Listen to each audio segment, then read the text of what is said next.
dear students, to all of you. Have a nice day. KS Prajapati YouTube ચેનલમાં ફરીથી આપ સૌનું હાર્દિક સ્વાગત છે. વિદ્યાર્થી મિત્રો, આપ જાણો છો તે પ્રમાણે આપણે આઇડેન્ટિફિકેશન ઓફ ફંક્શન્સ ગ્રામર જોઈ રહ્યા છે, ભણી રહ્યા છે. હવે એની અંદર આપણે 4 ફંક્શન્સ જોયા અને આજે બીજા બે વધારાના ફંક્શન્સ જેને આપણે કહીએ છીએ પાંચમું ફંક્શન છે એ ઇન્ડિકેટિંગ કોન્ટ્રાસ્ટ, જેને આપણે ડિસ્ક્રાઇબિંગ કોન્ટ્રાસ્ટ કહીએ છીએ, અને પાંચમું ફંક્શન ડિસ્ક્રાઇબિંગ પર્સન. આ બે ફંક્શન્સ વિશે થોડી ચર્ચા કરી લઉં ઓરલ. તો જો વાક્યમાં તમને એક વાક્ય બીજા વાક્યનો વિરોધ દર્શાવતું હોય, જેમ કે I worked hard but I could not get the first class, મેં મહેનત કરી, તો મહેનત કરી હોય તો શું થવું જોઈએ? સારા ટકે પાસ થવું જોઈએ, સારા માર્ક્સ આવવા જોઈએ. પણ અહીંયા એક વાક્ય બીજા વાક્યનો વિરોધ દર્શાવે છે જે માર્ક્સ નથી આવ્યા. જેમ કે આપણે કહીએ કે although I have all the documents, મારી જોડે બધા જ ડોક્યુમેન્ટ્સ હોવા છતાં, આપણે શું કહીએ છીએ કોઈ પણ લોન લેવી હોય તો આપણી જોડે ડોક્યુમેન્ટ્સ હોય, બધા જ ડોક્યુમેન્ટ હોવા છતાં એવું કહી શકીએ કે I can not get the loan, હું લોન મેળવી શકતો નથી. તો એ ખોટી બાબત છે. ડોક્યુમેન્ટ્સ હોય તો આપણને લોન મળવી જોઈએ. તો એક વાક્ય બીજા વાક્યનો વિરોધ છે.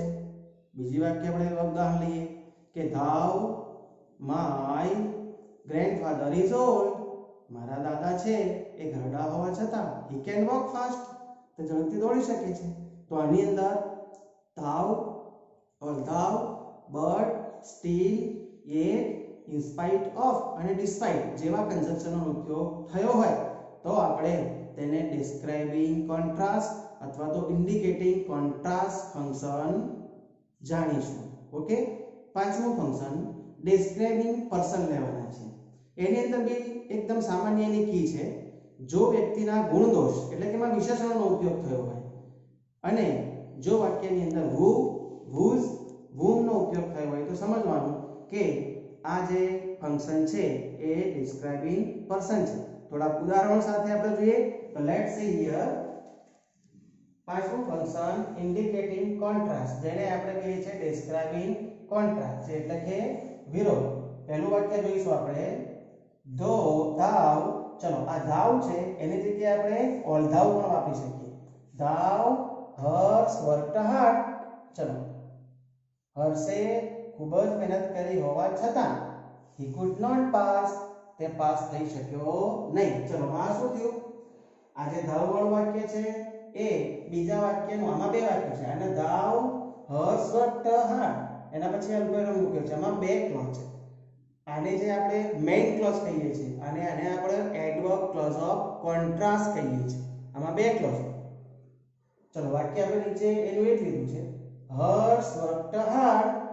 ચલો હવે અહીંયા આપણે ખાલી જો એના વાક્યમાં બટ વાપરવું હોય તો આપણે અહીંયા અલ્પવિરામ આવશે નહીં, કારણ કે વચ્ચે કન્જક્શન હોય એટલે અલ્પવિરામ મુકાતું નથી. હર્ષ વર્કડ હાર્ડ બટે મૂકી શકીએ, સ્ટીલે મૂકી શકીએ અને એટે મૂકી શકીએ. હર્ષે ખૂબ જ મહેનત કરી હોવા છતાં he could not pass, તે પાસ થઈ શક્યો નહીં. તો એ બી વાક્ય તો સેમ છે પણ કન્જક્શનની થોડી ચેન્જિંગ, અદલા બદલી, રિપ્લેસ થાય છે. ચલો ત્રીજું વાક્ય ઓલ્ધાઉ હર્ષ વર્કડ હાર્ડ. અહીંયા આપણે ઓલ્ધાઉની જગ્યાએ ધાઉ એ મૂકી શકીએ અને ધાઉની જગ્યાએ ઓલ્ધાઉ મૂકી શકીએ. અરસપરસનો ઉપયોગ કરી શકીએ છીએ. Although Harsh worked hard he could not pass. વાક્ય એકનું એક જ છે, તમે જોઈ શકો છો. આ રીતના આપણે ઘણા બધા એક્ઝામ્પલ્સ લઈ શકીએ છીએ. તો હર્ષે ખૂબ જ મહેનત કરી હોવા છતાં તે પાસ થઈ શક્યો નહીં. ચલો હવે આગળનું વાક્ય ઇન સ્પાઇટ ઓફ. જો ઇન સ્પાઇટ જોડે ઓફ આવશે પણ ડિસ્પાઇટ જોડે ઓફ આવશે નહીં. ઇન સ્પાઇટ ઓફ, હવે ધ્યાન રાખવાનું ઇન સ્પાઇટ ઓફ પછી હંમેશા અહીંયા ટુ બી ના રૂપમાં હશે તો બીઇંગ આવશે અને ક્રિયા દર્શાવતા ક્રિયાપદ તો આઈએનજી આવશે. જેમ કે in spite of working hard, સખત મહેનત કરી હોવા છતાં Harsh could not pass, Harsh pass થઈ શક્યો નહીં. અને સેમ ટુ સેમ અહીં આપણે ડિસ્પાઇટ મૂકી દઈએ તો despite working hard Harsh could not pass. તો ખબર પડી ગઈ છે આ વાક્યની અંદર આપણને. આવા બીજા ઉદાહરણ આપણે લઈ શકીએ છીએ ઘણા બધા ઉદાહરણો હોય કે અહીંયા લખીએ આપણે કે ધા માય ગ્રેન્ડફાધર ઇઝ ઓલ્ડ, મારા દાદા ઘરડા હોવા છતાં he can walk fast. તે ઝડપથી દોડી શકે છે. ચલો એનું આપણે અહીંયા બટ મૂકવું હોય તો મૂકી શકીએ છે. My grandfather is an old man, but he can walk fast. ડાવા છતાં દોડી શકે છે. આમ તો ઘડી વ્યક્તિ દોડી શકે નહીં, પણ એક વાક્ય બીજા વાક્યનો વિરોધ દર્શાવે છે. એટલે આમાં એક એડવર્બ ક્લોઝ ઓફ કોન્ટ્રાસ્ટ છે અને બીજો મેઇન ક્લોઝ છે. અહીંયા બે ક્લોઝનો ઉપયોગ થયેલો છે. ખબર પડી ગઈ? તો આપણે કયો ક્લોઝ? જો વાક્યની અંદર thou, it, but, still, although, in spite of અને despite જેવા કન્જંક્શન એટલે કે સંયોજકો જોવા મળે તો આપણે આ ક્લોઝને એડવર્બ ક્લોઝ ઓફ કોન્ટ્રાસ્ટ પણ કહીએ છીએ અને ફંક્શનને શું કહીશું? ઇન્ડિકેટિંગ કોન્ટ્રાસ્ટ અને ડિસ્ક્રાઇબિંગ કોન્ટ્રાસ્ટ. ચલો આની આ બાબત આપણે આગળ ચર્ચા કરી પ્રમાણે ત્રણ રીતે પૂછાય છે. પહેલું એને ઓળખવાનું. તો જો તમને thou, although, it, but, still, in spite of અને despite જોવા મળે તો સમજવાનું કે કયું ફંક્શન છે? ઇન્ડિકેટિંગ કોન્ટ્રાસ્ટ અથવા તો ડિસ્ક્રાઇબિંગ કોન્ટ્રાસ્ટ. હવે આપણને રિસ્પોન્ડ, તો રિસ્પોન્ડમાં બી તમને જો આવા કન્જંક્શન જોવા મળે તો તમારે સમજવાનું કે આ ઇન્ડિકેટિંગ કોન્ટ્રાસ્ટ છે. અને જ્યારે વાક્ય ત્રીજું આપણે જ્યારે પરીક્ષાની અંદર એને ફિલઅપ કરવાનું છે, પૂરવાનું છે, ત્યારે તે કૌંસમાં લખ્યું હશે કે ઇન્ડિકેટિંગ કોન્ટ્રાસ્ટ અને અહીંયા તમને કીધું કે હર્ષ વર્કડ હાર્ડ, તો તમારે એના અનુસંધાને એના વિરોધવાળું વાક્ય પાછળ પૂરું કરવું પડશે. સપોઝ કે તમને આપ્યું છે કે thou hast worked hard અને અહીંથી વાક્ય છોડી દીધું છે, કૌંસમાં આપ્યું છે ઇન્ડિકેટિંગ કોન્ટ્રાસ્ટ, તો તમે શું પૂછો? he could not pass. એના વિરોધવાળું વાક્ય આપણે બનાવવું પડે. ખબર પડી ગઈ બધાને? ચલો I am tall, હું ઊંચો છું. ટપકા ટપકા ટપકા ડોટ ડોટ ડોટ્સ કરીને કૌંસમાં લખ્યું ઇન્ડિકેટિંગ કોન્ટ્રાસ્ટ. તો શું થયું કે હું ઊંચો છું, બટ પરંતુ I cannot touch the shelf. હું અભરાઈને અડી શકતો નથી. ઊંચો વ્યક્તિ હોય અભરાઈને અડી શકે. એક વાક્ય બીજા વાક્યનો વિરોધ છે. My mother tongue is Gujarati. મારી માતૃભાષા Gujarati, but I can't speak it fluently. આ વિરોધ થયો. મારી માતૃભાષા ગુજરાતી હોય તો હું સહજ ભાવ છે કે એને બોલી શકું, પણ સરળતાથી બોલી શકતો નથી. ઓકે માય ડિયર ફ્રેન્ડ્સ, આ ફંક્શનનો આ ખ્યાલ આવી ગયો હશે. ચલો let S C 6 describing person. આજે આપણે છઠ્ઠું. એમાં પહેલી વસ્તુ વ્યક્તિના ગુણ દોષ હોય ત્યારે આપણે ડિસ્ક્રાઇબિંગ પર્સન કહીશું અને જો વાક્યમાં who, whom અને whose જોવા મળે તો બી આપણે કયું ફંક્શન કહીશું? Describing person. ચલો વાક્ય જોઈએ. Number 1, Kaushikbhai is short and thin. Kaushikbhai છે એ નીચા અને પાતળા છે. તો અહીંયા વ્યક્તિના ગુણ દોષ થયા. બીજું વાક્ય mister Bhavin Shah is a kind teacher.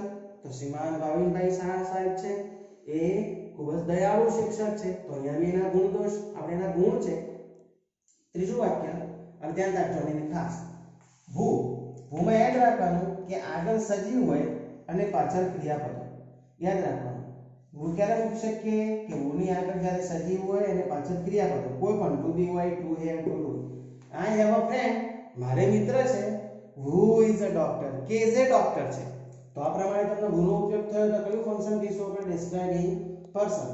ચોથું વાક્ય that is an old man.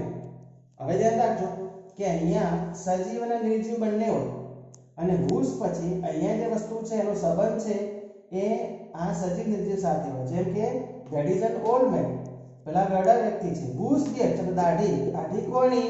તો માણસની. આની સાથે રિલેશન એટલે કે અહીંયા who છે કર્તા વિભક્તિ માટે વપરાય છે, whose છે સંબંધ વિભક્તિ માટે વપરાય છે. તો that is an old man પેલા ગડા વ્યક્તિ છે whose beard is white, કે જેમની દાઢી સફેદ છે. એવું જોવા મળ્યું તો ડિસ્ક્રાઇબિંગ પર્સન. whose જોવા મળ્યું તો ડિસ્ક્રાઇબિંગ પર્સન. અને છેલ્લું that is our principal, પેલા અમારા આચાર્ય છે. whom કે જેમની. આમાં કર્મ વિભક્તિ છે. અહીંયા સજીવ વસ્તુ હોય અને અહીંયા કર્તા આગળ હોય. અહીંયા શું હતું? who ની પાછળ ક્રિયાપદ હતું. ચલો અહીંયા શું હતું? whose ની આગળ સજીવ હતું અને પાછળ કોઈ વસ્તુ કે એનું નામ હતું જેને રિલેટેડ. અને અહીંયા શું થઈ ગયું? કર્તા હશે. જેમ કે that is our principal, પેલા અમારા આચાર્ય છે whom every student loves, કે જેમને.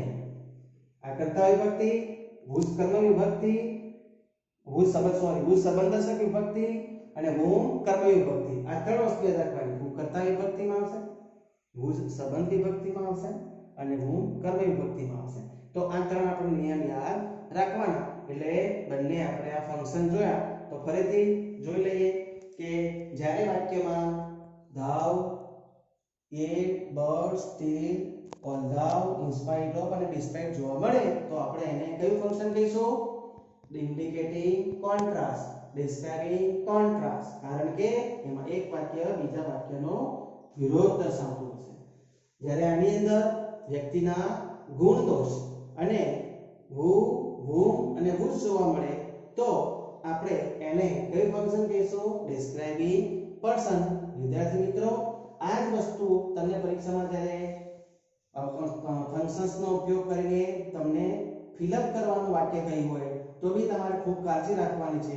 કારણ કે આની અંદર પહેલા વાક્યના રિલેટેડ બીજું કયું વાક્ય એના વિરોધમાં હશે અને ક્યારે આપણે જ્યારે પર્સન હશે ત્યારે આપણે શું શું મૂકવાનું છે. તમને અહીં વસ્તુ કહી દીધી, થોડાક ઉદાહરણ આપી દઈએ. તમને કોર્સમાં કીધું છે કે our English teacher is, અને ચલો પાછળ તમને કીધું છે કે describing person.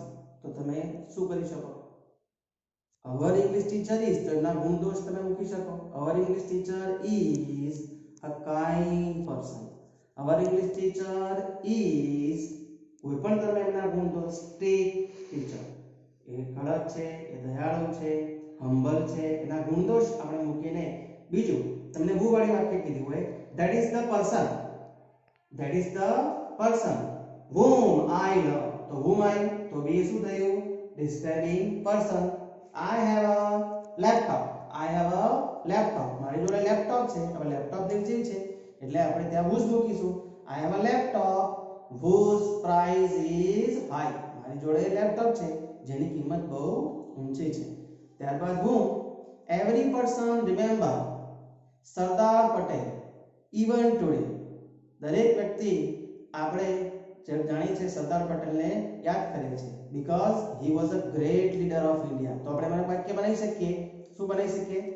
Sardar Patel was a great leader of India whom every Indian remember even today.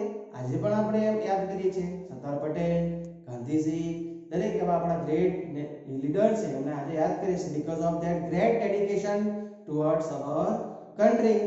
And we have been enjoying the valuable freedom only and only because of their efforts.